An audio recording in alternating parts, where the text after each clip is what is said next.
অনেকদিন ধরেই আমাদের সবজি কিছু কেনা হয়েছিল না, তো আজ আমি জিপ্টো থেকে অনেকগুলো সবজি কিনেছি। যেমন হচ্ছে শসা, বেগুন, বাঁধাকপি একটা নিয়েছি, আর এদিকে হচ্ছে ক্যারেট মানে গাজর নিয়েছি, আর সজনে ডাঁটা ছিল, আর দুটো সুইট কর্ন ছিল, আর হচ্ছে রসুন আর টমেটো এরকম কিছু ছিল। হ্যাঁ, আর ভেন্ডিও ছিল।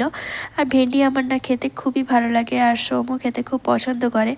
রাত্রিবেলা টাইমে আমি বেশিরভাগ সময় ডিউটি থেকে এসে রুটি করি, তো রুটির সঙ্গে ভেন্ডি আলু তরকারিটা আমার খুবই ভালো লাগে। আর আলু এনেছিলাম 3 কেজি এখানে।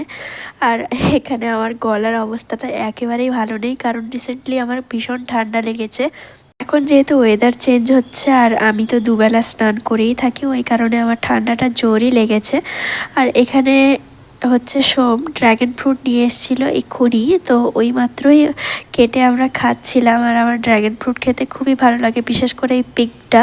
আর একটা ছোট্ট ধরনের ডেকচি আনা হয়েছিল বিরিয়ানির জন্য বাড়িতে।